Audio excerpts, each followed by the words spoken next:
This week on Inside Olympia, connecting Washington students to the careers of the future and creating the workforce the economy needs. How is Washington's 5-year-old Career Connect program bridging that gap? And how is one school district in Southwest Washington pioneering new ways to prepare students for their professional lives? On the program, Ingrid Stegemoeller and Brian Jeffries of Partnership for Learning, and Rick Goble and Jay Vander Stoep of the Chehalis School District. From the TVW studio, it's Inside Olympia with host Austin Jenkins. And welcome to Inside Olympia. We've been hearing a lot in recent years about workforce shortages and the need to bridge the gap between K-12 education and career pathways. This hour, we're going to do a deep dive into this issue. In our second half, we'll meet representatives from a Southwest Washington school district that is pioneering new ways to prepare its students for their professional lives. But we begin this hour with the Washington Business Roundtable's Partnership for Learning program, which aims to help its member companies ensure they have the workforce they will need for the future. Joining me now is Ingrid Stegemoeller, Industry Engagement Director for Partnership for Learning, and Brian Jeffries, Partnership for Learning's Policy Director. Welcome both of you to Inside Olympia. Good to see you. Thanks for making the trip down. Thanks for having us. Before we begin, here is the problem statement as articulated by the Career Connect Washington program. Washington State is expected to see 1.5 million plus job openings by 2032, with 75% of those positions requiring post-secondary credentials, such as degrees, apprenticeships, or industry-aligned certificates and licenses. Meanwhile, 86% of Washington students aspire to pursue education after high school, but only 40% are expected to complete the post-high school credentials needed for economic success. Here is Governor Jay Inslee speaking last month at the 5-year celebration of the Career Connect Washington program. We want all our kids to see their futures, no matter what they're going to do, no matter what path they have. And I really believe that we, as a society, to some degree have been so limited in our ambitions for our young people and our recognition of their talents.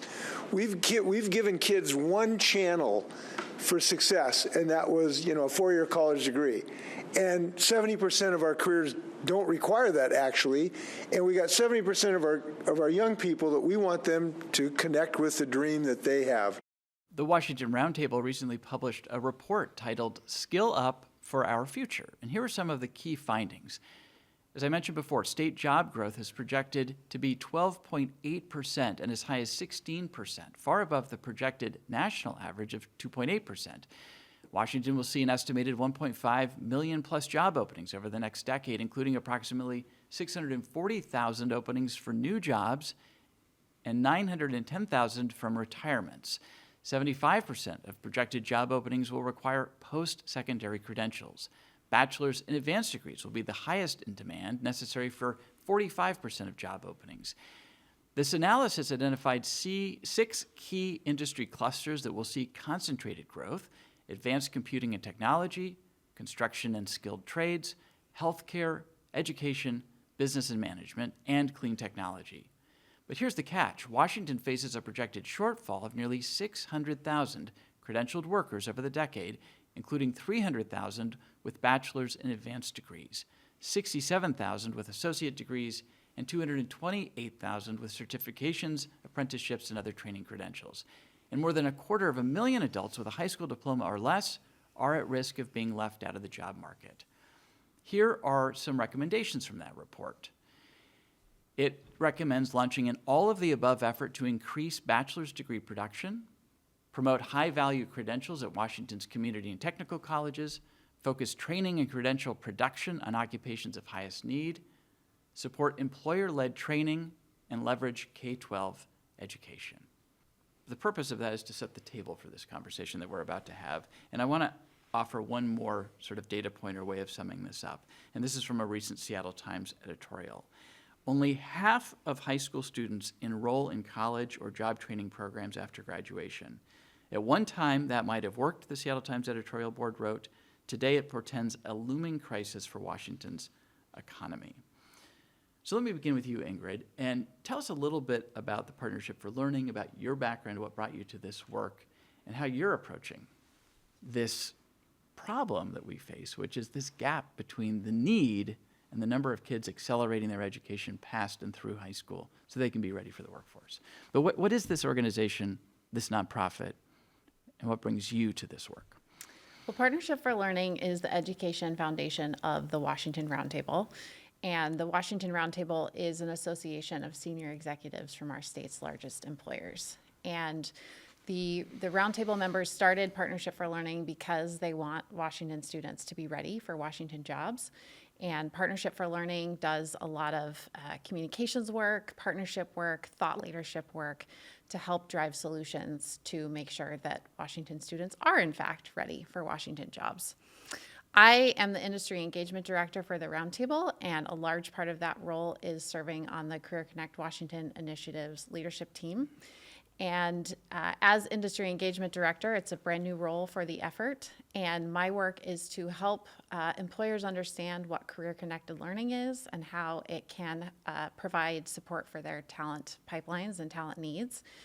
And the idea is to bridge the gap between students and employers so that more students can gain awareness of career pathways that are available to them, help employers start to cultivate their next generation of talent, and just ultimately build a stronger partnership so that students can enter these high-demand career pathways and that employers have access to the talent that they need. Okay, that's a great setup. Brian Jeffries, same question for you, and I know you're going to be talking with us more about this report and the findings and the opportunities, but same question. How did you come to this work? Why are you passionate about it? Well, thank you, Austin. So I've been doing this work for more years than I want to admit it at certain times, but prior to joining the Roundtable and the Partnership for Learning, I worked in 2 stints for the Office of Superintendent of Public Instruction. I worked for the legislature and began my career as a high school special education teacher. And for much of my career, I've focused on making sure that Washington students are successfully transitioning from high school into their post-secondary experiences and achieving their aspirations. And so doing the work with the Washington Roundtable is another opportunity with the support of the business community and business leaders who are creating jobs, making sure that we have the right policies, the right investments. And so I see my career path as my work with the Partnership for Learning as a continuation of that support for Washington students and Washingtonians overall to take advantage of opportunities being created in our state. At the beginning, we threw a lot of numbers at the audience and a lot of findings from this report. One thing that I want to be clear about is to what extent the problem is we're not generating enough bachelor's and post-bachelor's degrees in this state versus we're not producing enough post-secondary certificates, for instance, or non-degreed type of certifications. Is it an and/or a both and? What's the biggest need here, or how do those two needs split? Well, I think with the numbers that you shared, in terms of the job openings we're projecting through 2032, we need all of the above. I mean, we certainly need more bachelor's degrees, or we need more Washington students earning bachelor's degrees because that's what the economy demands. But we certainly need a lot more of those with certificates, more short-term degrees to launch into their careers right away. So to answer your question, it's a both and. And part of the challenge, and thinking back to what Governor Inslee had said about this perception of a one-size-fits-all, getting all students to college, part of the challenge for our educators and our training system is it's a fairly clear pathway to a bachelor's degree. And high school educators are confident about what it takes to do that because they all did. But the career pathways aren't necessarily as clear. which leads us to Career Connect Washington, which is a pretty substantial effort to create more clarity around what those career pathways are. And so, Ingrid, it seems like part of the message here is to high school students, look, there are multiple paths that you can choose. It's a choose your own adventure. The bottom line, though, is it's really not going to be enough in this economy to just graduate high school. You're going to have to do something beyond that. It doesn't have to be 4 years of college or a graduate degree, but you got to be looking for some opportunities post-high school. And that seems to be the gap that we're facing, right? There's not enough kids after high school are saying, okay, what's next? Yes, that's right. And I think part of the vision of Career Connect Washington is to help students start exploring early on what they might be interested in. So to think about what they like to do in their free time, what gets them excited.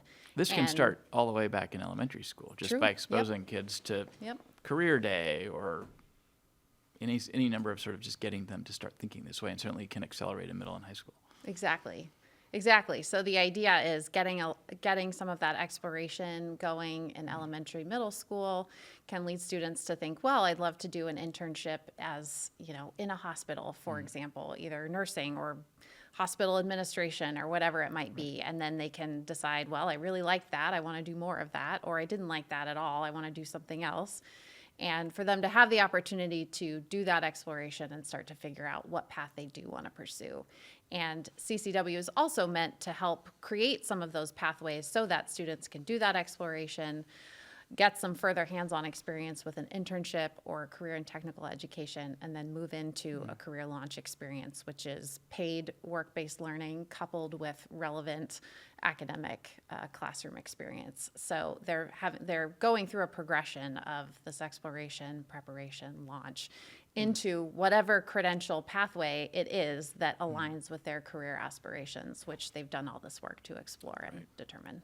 So, Brian, we could view this on the one hand as though Washington, through this public-private partnership, Career Connect Washington, through the Business Roundtable and Partnership for Learning, that there is an effort underway, and we're going to be talking in the second half with the Chehalis School District about what they've been doing for a decade now, that there's a real acknowledgement in the state and an effort to try to connect our K-12 youth to the future career opportunities. On the other hand, the report shows that there's quite a gap. There is. So it's a good news, bad news. How would you frame this or start to think about this, especially for policymakers who may be thinking, what's next? What does the next decade or 5 years look like for this Career Connect Washington program?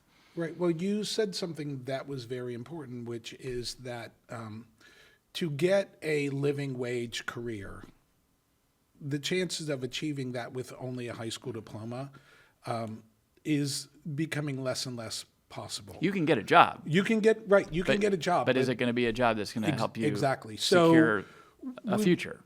We would want to make sure that our K-12 schools see their role in preparing students for post-secondary.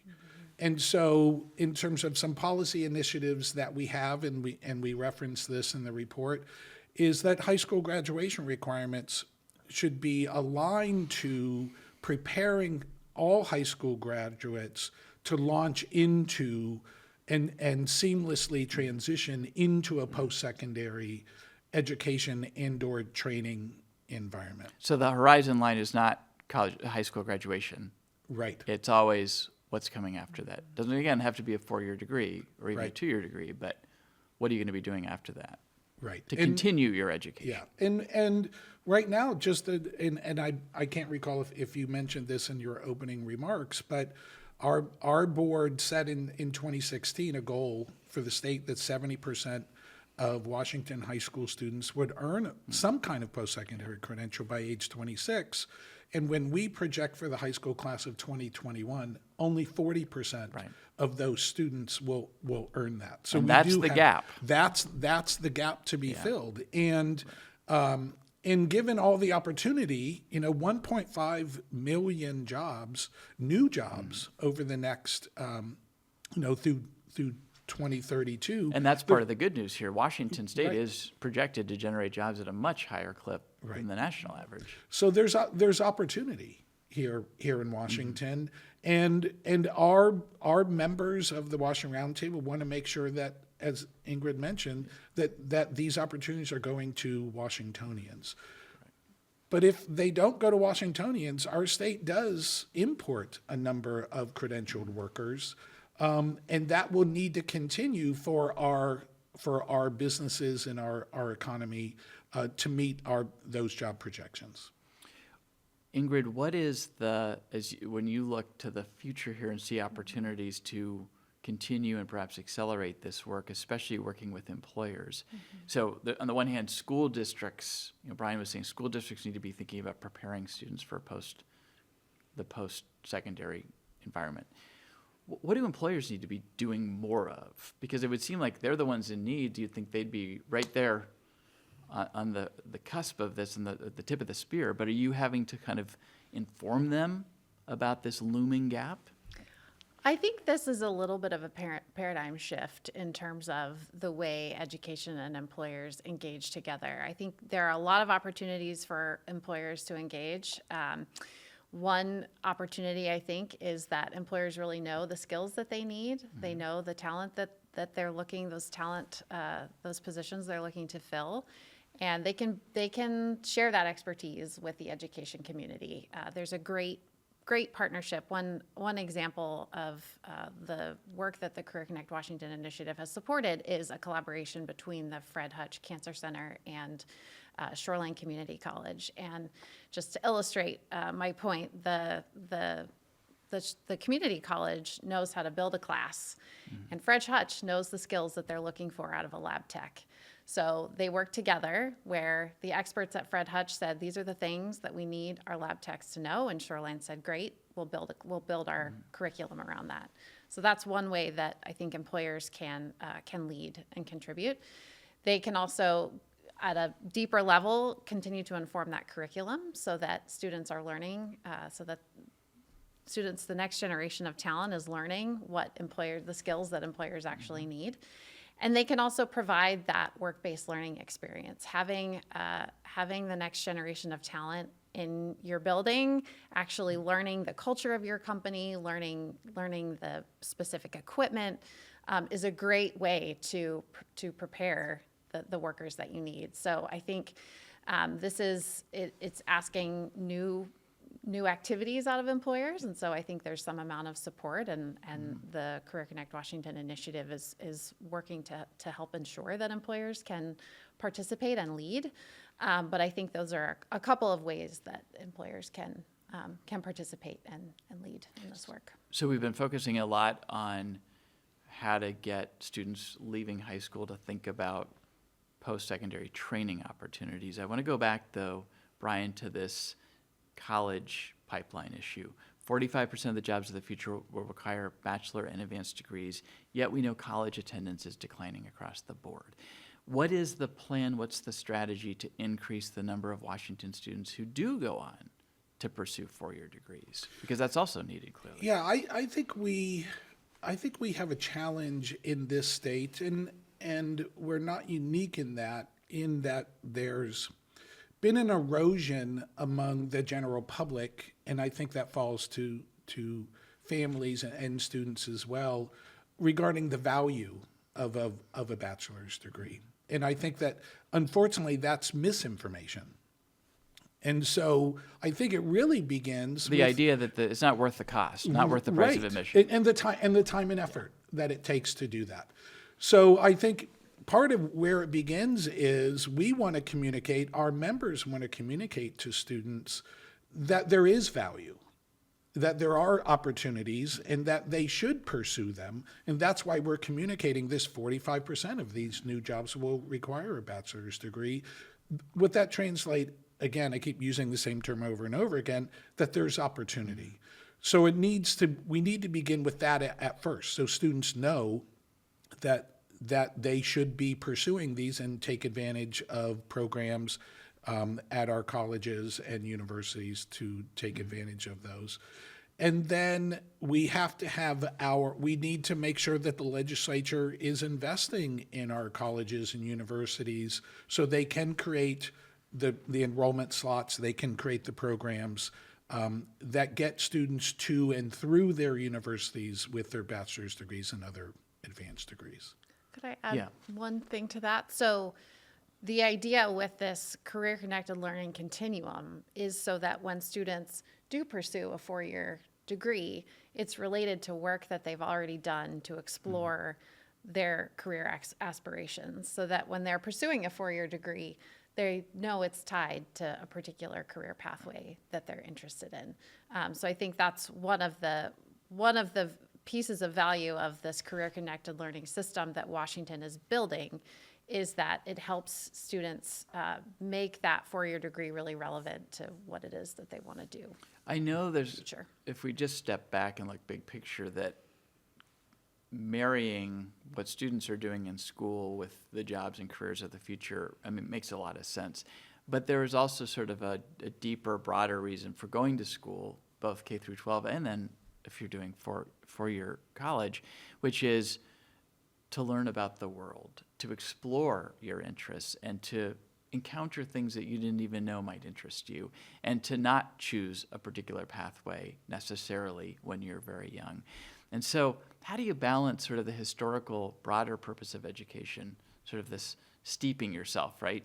Yeah. Versus we got to get you on a path, the sooner the better, and oh, by the way, you know, if you want to be successful in life, you gotta kind of know what you're going to do, and you got to connect to that. Right. What does that balance point look like? Yeah, I don't think that's an either or, as Ingrid was talking about. As students explore different careers, they're also learning about themselves, right? They don't necessarily know, and certainly we shouldn't expect that 14-year-olds know what they want to do afterwards, but they get to try on different things. And so not only are they learning about careers, they're learning what they like and what they don't like.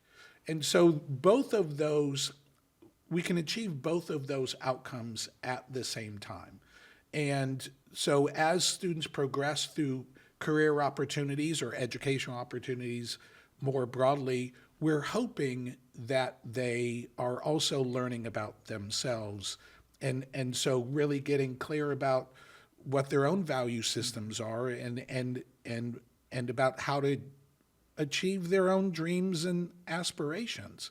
It's not either or. So we can do both together, and making sure that students and their voices and what they want out of all of this is at the forefront of what we're doing. So we want to make sure that it's good for Washington students. It's not just what's good for the economy. It's good for kids as well. And Ingrid, I want to give you a chance to answer that question too. We don't want to just create worker minions, right? There's more to life, and life is about exploring opportunities, discovering what you like, what you don't like. In some ways, the pressure, at least I'll speak for myself, the pressure was different when I was growing up, and it felt like there was a little more latitude to figure it out. Now it feels like maybe the pressure's on our kids in a way that it wasn't before. How would you frame this sort of striking a balance between letting kids be kids and also getting them career-minded? Yeah, I think Brian gave a great answer to this in terms of the both and. I have a colleague at the state superintendent's office who I work with, and she talks a lot about hope and providing kids with a sense of hope. And one of the things that can do that is giving them a tangible vision for their futures.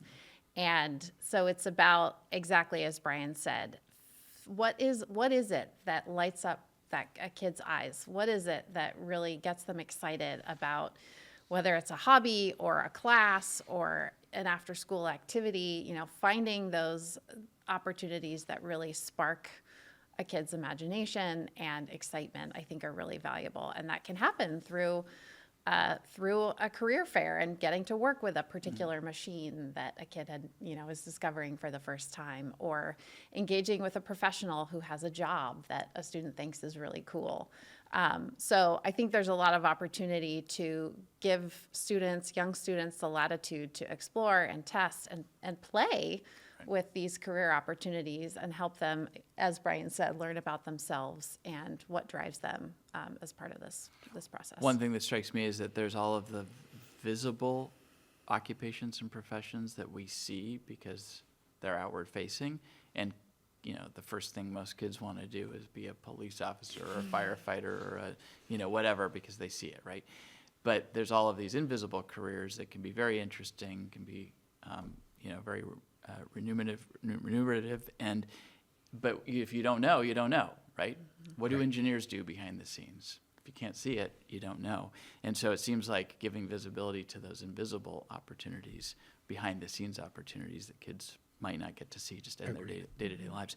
Yep. I dug into the data a little bit on the Career Connect Washington program, and this is probably a question for you, Brian, but it looked to me like there's the registered apprenticeship program, and it looked to me like that program was reaching Hispanic, African American, and Native American students fairly proportional to their population in the state. But it also looked like generally that particular program was reaching 90% of the participants were male, and only 10% or fewer women. So I was curious what's going on there in these apprenticeship programs. If those stats, if I read them correctly, is there really a 90-10 gap? And if so, was anybody talking about that? Well, am I surprising you with that? I certainly know that people are talking about it. I mean, it is part of the apprenticeship conversation. I don't have these numbers at my fingertips, but the vast majority of registered apprenticeships are in the building and construction trades, which has historically been a male-dominated career path. Yeah. And so as that industry sector diversifies its gender dynamics, we've seen improvements in that.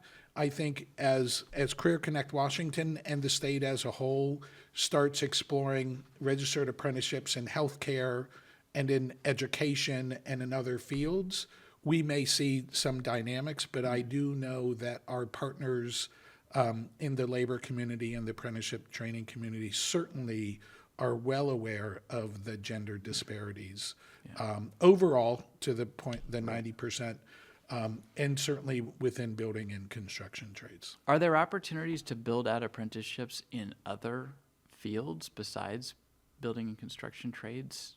In essence, to just create more opportunity.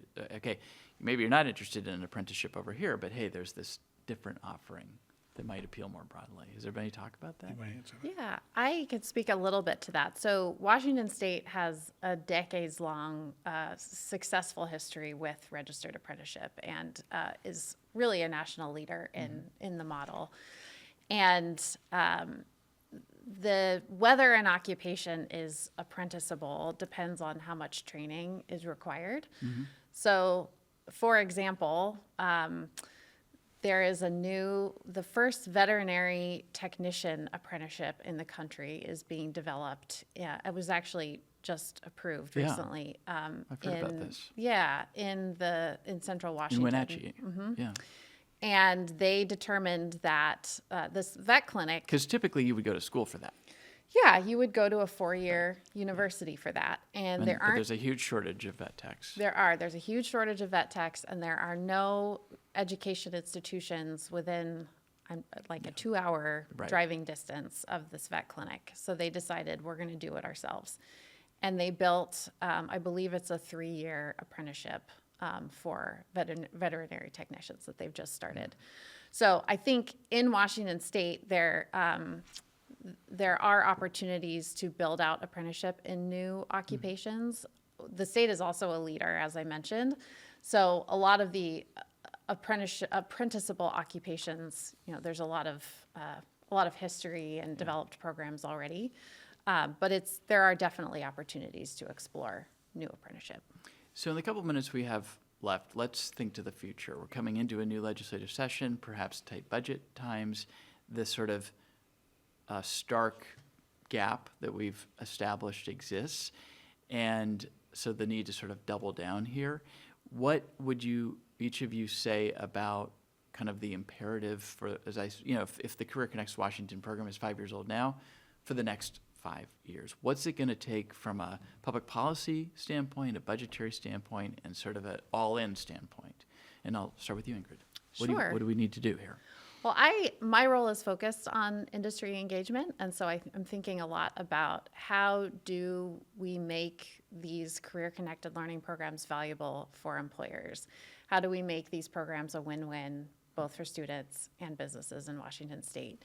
And I think there's a lot of partners and infrastructure around the state that exists to support students and building these programs. And I think that the next step for CCW is really to focus on employer engagement. And so that looks like a lot of work to help the employer community at large understand how they can start shaping their next generation of talent. So most employers are thinking about we need to make this hire today, or right. in 6 weeks, or that shorter time horizon. And I think the hope is that with some of the champion employers who are participating in career connected learning and seeing a lot of benefit out of it, that they can help tell their stories and help the broader employer community understand the value of reaching out to the next generation. So I hear you saying we need to scale this.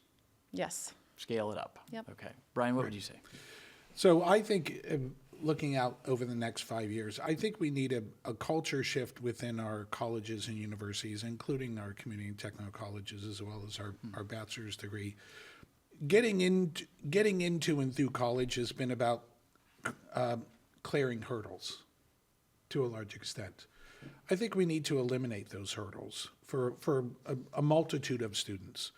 And we would be able to meet our 70% credential attainment goal if we were preparing and supporting better than we are now students of color, students from low-income backgrounds, students with disabilities, students who experience foster care and homelessness, and colleges and universities being about inviting students in rather than creating hurdles for them to clear to get in.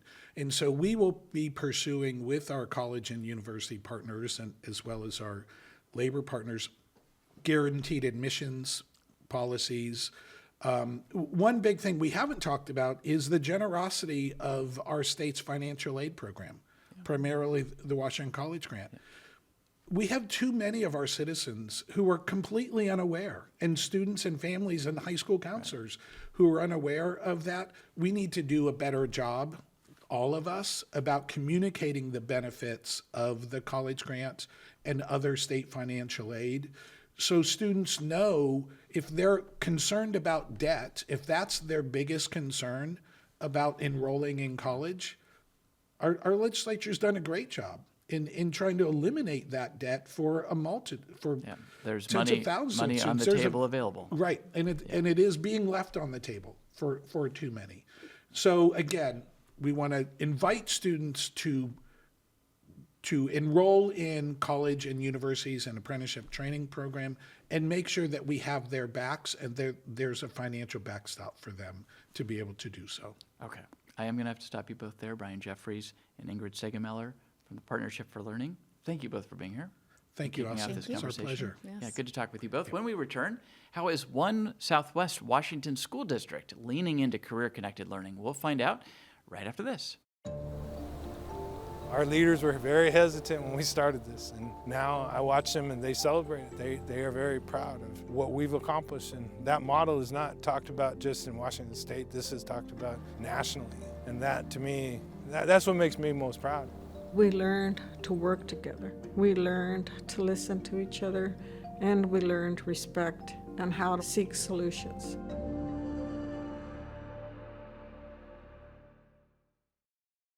And welcome back to Inside Olympia. School districts are increasingly thinking about how to connect students to the careers of the future. Not all students will go to a four-year college, so what are other pathways to success? For more than a decade, the Chehalis School District in Southwest Washington has been leaning into this challenge with its Student Achievement Initiative. Joining me now to talk about this effort is the district's superintendent, Rick Goble, and school board member, Vander Stoep. Good to see both of you. Thanks for being here. Thank you. Appreciate the invite. What we'll do, just as we did for the first half, is a little bit of background here.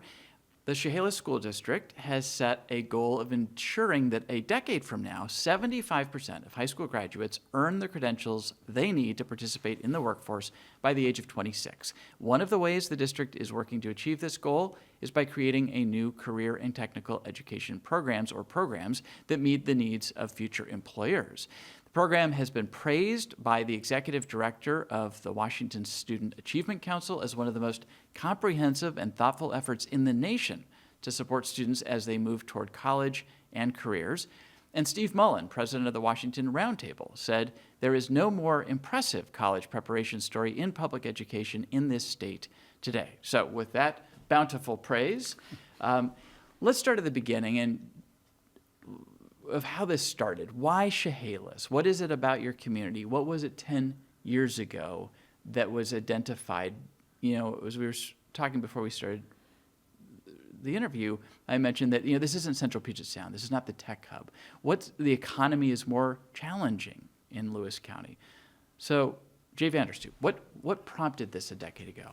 So Chehalis as a community has always had a high value on education, just forever, as far as I know.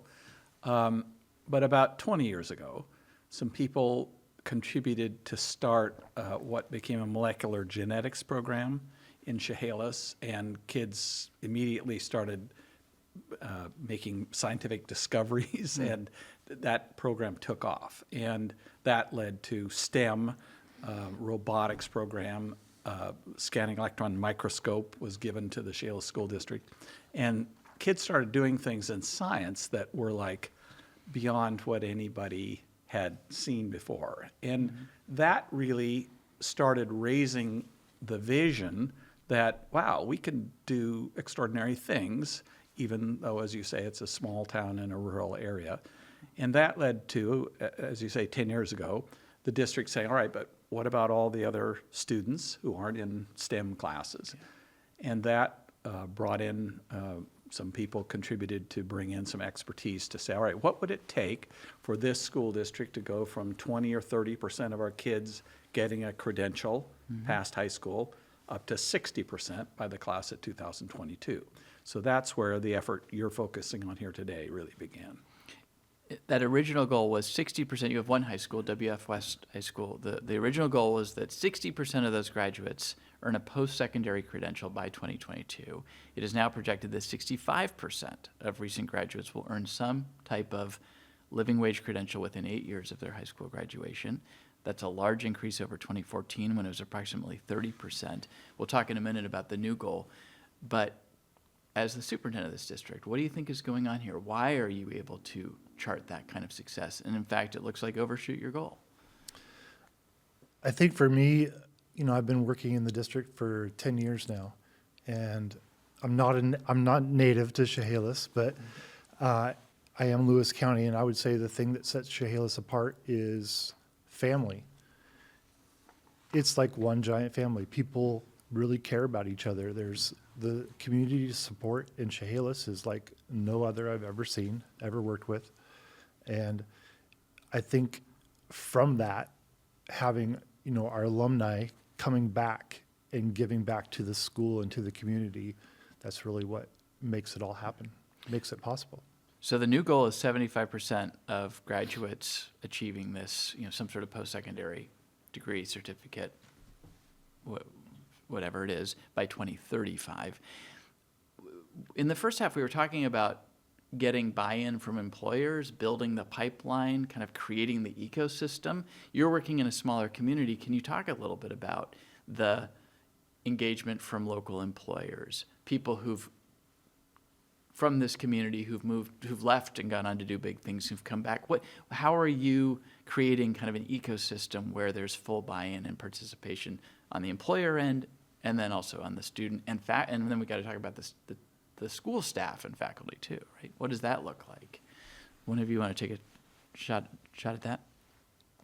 All right. On the CTE side, the district has an endowment that gives scholarships for CTE. And that's continuing career and technical education, yeah. What we used to call vocational education students. And that committee, the district has brought in many local employers, some of the largest private employers, And that's begun a dialogue on, all right, what do we need from students coming out of public education, whether it's Chehalis or elsewhere, Right. but what does the district need to offer in terms of those classes?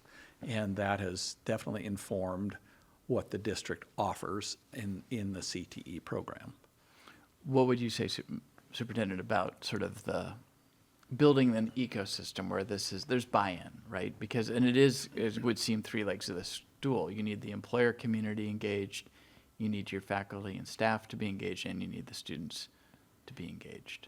Yeah, you bet. The first thing I want to say is just, this is possible because of our teachers and our staff. I don't think that you could just go and create something like this if you didn't have that buy-in from not only the community and the parents, but the teachers and the administrators. They know that, like I said before, it is like a big family. These are like their kids, and they put that passion and that energy into their instruction and into the programs that we're creating, as if it was their own family member. And I think without that, it's going to be really hard to replicate. But I do know that we have fabulous teachers all across the state. So this can be done. But it does take the community, the families, the students, the parents, and it takes that, I guess, synergy of having people from, those former graduates, investing back into the community. It takes all that together to make something special. I want to highlight the fact, a couple of things. Chehalis School District's high school graduation rate increased from 77% to 95% over the last decade, which is 13% higher than the state average. And also, the percentage of students meeting high school course requirements for admission into a Washington State four-year university, because we've been talking a lot about career-connected learning, but also we know that there's a need to get more kids into four-year schools, increased from 38 to 55% since the beginning of this initiative a decade ago. So those are two other key metric points. And part of why you have these metrics, and I also want to ask you about this, is that you are applying an evidence-based and sort of rigorous metric system and tracking to this. You've partnered with the Burke Group, which is an educational evaluation research and consulting firm, and you are tracking kids, 6 years after they leave the district? So help us understand, Vander, how sort of the rigor you're bringing to measuring what's going on here. So I'll give you one more data point. For the last 5 years, 100% of the graduates of WFS High School, the Chehalis High School, have been admitted to college. 100%. Wow. And if you say that to teachers in Chehalis, they'll say, well, we know that because all of them apply to the community college and they're admitted. A lot of them apply to other schools beyond just community college. But so it's actually not magic, but most schools don't do that. Is it is it a requirement? Yeah. Mm-hmm. You're going to, if nothing else, you're applying to Centralia Yes. College. Yes. And what the counselors have found is that just the fact that I'm a student, I'm admitted to college, changes people's mindsets and changes their view of what's possible for themselves. And even if they choose not to go, the fact that I was admitted and it was my choice is a totally different thing, different mindset. Right. But that's, again. It gets back to, in our first half, we were talking about breaking down some of the barriers. Right. Especially barriers to entry for college. Right. Oh, I can't afford it. I'm not qualified. It's going to be too hard to get in. Yeah. You kind of try to bust those myths. Yes. But back to your question on metrics, I think this is something that's different about Chehalis. Most school districts are focused on how many kids do we get to the cap and gown, right? How many do we get to graduate? But Chehalis is looking beyond that to actually judging the success of the K-12 education in part on how many kids go on to get a credential after high school. And I want to say everything Chehalis is doing can be done, and I know a lot of the donors who've contributed to this, as well as a lot of the educators, hope that pieces of this model are adopted elsewhere, that hopefully Chehalis turns out to be kind of a laboratory for some of these successes for students. I'm not an educator, but virtually everyone in my family's past, including my sisters and almost everybody around me, has been an educator, teacher. And I know every teacher goes into that profession hoping that they contribute to a brighter future for kids. And that's what's happening here. And that's part of why, a big part of why the staff here has grabbed onto this effort so strongly. So we've established, or you've at least alluded to the fact that there's a close relationship with the local community college. I also want to know, how are you embedding this work, not just in the high school, but in the earlier grades, middle school, and even down to elementary school? What does this initiative start to look like, even for those youngest grades? Yeah, well, thanks for asking that. It's like your previous guests were talking about. It's very similar to that. That's what we're doing, is reaching those kids at a young age. We really believe that if you can help kids to realize their interests and their passions and what they're good at, that they'll start to have those little sparks going off in their head. They'll start to have those ideas, those wants, that hope that Ingrid talked about for the future of what they want to do, and then they get interested. So we start them at kindergarten. Actually, just recently, we've started a new program called Cornerstone, where we're actually starting now in preschool, and along with meeting those families as well. But the point is, we need to make sure that we're walking with those kids through that progression all the way up into high school. We have a great career and college advisor for seniors, but the work starts way beyond that. And in fact, I just want to, regarding the counselors meeting with the students, I think I read that every student, here it is, the Burke group just did a report about your program and did some interviews and talked with one of the counselors who said, one of the advising staff members said, I meet with each senior probably 5 different times throughout the year, sometimes up to 20 times, depending on the kid and what supports they have or what they're doing. And as I read that, I thought that sounds like private school level and beyond service to get that number of touch points. Yeah, she is amazing, and she is the heart and soul of what we do. But we also have other people. We have a freshman transition counselor who's working with those 8th graders as they're coming into high school. We have a counselor that is specifically just working with students in regards to career awareness in the middle school. We also have a student achievement specialist who works with our kids after they graduate and goes on, for 6 years, keeping track of those kids and making those texts and those phone calls and saying, how are you doing? Are you still in school? Do you need any help? Have you, making that relationship so that the kids know that they're supported all the way through it. I want to go back to the Cornerstone program as well, because I read that it's an opportunity for parents to re-engage with education and to reconnect even several years after graduate. They're raising their kids now. Their kids are in your school district, but maybe they're not making a living wage. You can reach back to them and say, can we give you an opportunity, a pathway here? Yeah, absolutely. And the Cornerstone program is part of the Regional Challenge Grant through the Washington Student Achievement Council. And when we were first thinking about what that would look like, we asked the question, how awesome would it be for a young student, elementary age, whatever, to see their parents go back to school and go through that process, see the value of that, and see how their life will change. What a great testimony for those kids.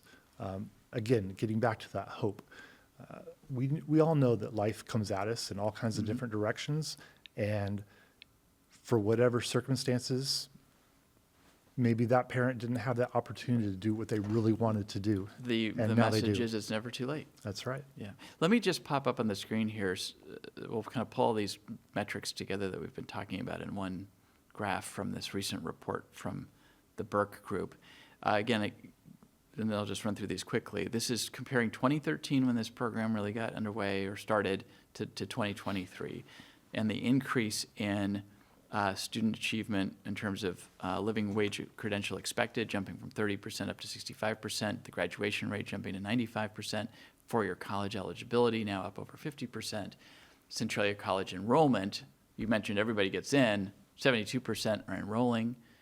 Post-secondary enrollment is 77%, and the four-year enrollment is up over 55%. And again, you can see the difference over a decade. So you guys have the metrics to prove it. That said, the report also highlights some ongoing challenges. And so in the couple minutes we have left, let me just ask you about that in terms of barriers to implementation. What are the limits to achieving the full potential of this program? There are areas where there's lack of participation. Where do you guys see pain points or opportunities for growth? So half the kids in Chehalis schools are free or reduced lunch, meaning they're from families that are not high-income families. And so to get to 75% of the students going on there in a credential means obviously you're getting kids from families, a ton of kids from families that are lower income and proportionally don't have as much college experience. And so the Cornerstone program that Superintendent Goble just talked about is a key piece to that we've just really begun in the last year and a half. But what the district focuses on, if you bring your child, if you're a parent and you go to the kindergarten orientation, they're going to talk to you about college, whether it's a 1-year, 2-year, credential, 4-year, they're going to start talking to you about college. And if you go into every classroom in the Chehalis School District, there's the teacher's credential and their alma mater poster up on the wall. Every week, kids wear the sweatshirts or the shirts from a college that they've heard of. And we start in the 5th grade taking kids to colleges, whether it's St. Martin's in Olympia or University of Washington or community college. And see the campus, see what it looks like. Exactly. Touch and feel Well, it. what is what's college? Right. Well, here I've been to one and I've seen it. So those kinds of efforts will go on, and others that need to go on more intensely. And this will never be done, right? In other words, we'll never be finished with this. We just keep making progress on it. What would you say as the superintendent of this district about kind of opportunities for improvement, growth, keeping this going? Yeah, I think again, going back to the report you were talking about in the prior section, Chehalis is not going to be able to take care of that problem that the state has. But what we can do is in our little community, we can have a big impact on our region, and hopefully, like Director Vander said earlier, we can be a model for others. The things that we need to improve on, like everybody else in the world, the pandemic had an impact on our little school district. And some of the things that we were able to do before that went away. We weren't able to do that through that period, and now we're bringing some of those things back. I think that the intentionality is the one area that we're really starting to dive deep onto. Being able to get to know all those students, know what their interests and aspirations are, helping them with the opportunities that are out there, sharing about financial aid, sharing about different apprenticeship programs, all those different things that are there. We just need to do a better job of communicating with our families and letting the students know as well that those opportunities are there for them. Just lastly, are you hearing from other districts? Have you been sharing the story of the Chehalis School District elsewhere? Yes, as a matter of fact, I've talked with a lot of different people from around the state, different conferences and things. In fact, last summer I was even able to go back to Nashville and present at a national conference, sharing what we're doing in Chehalis, and it's hard work, but it's great work. Okay. It is the Student Achievement Initiative in the Chehalis School District for anyone watching or listening who is interested in finding out more about it. And there is a lot of information online, including the recent report that looks at 10 years of success and sees opportunities for growth. Yeah, and also, going Austin, forward. Yeah. on our website, you can actually find all of the reports that have been done by Great. Burke over the years. Okay. Fantastic. So, Rick Goble, the superintendent of the Chehalis School District, and school board member Jay Vander, thank you so much for coming in to talk about this All right. endeavor and enterprise. Appreciate it very much. Thank you for watching Inside Olympia. We will see you again next week.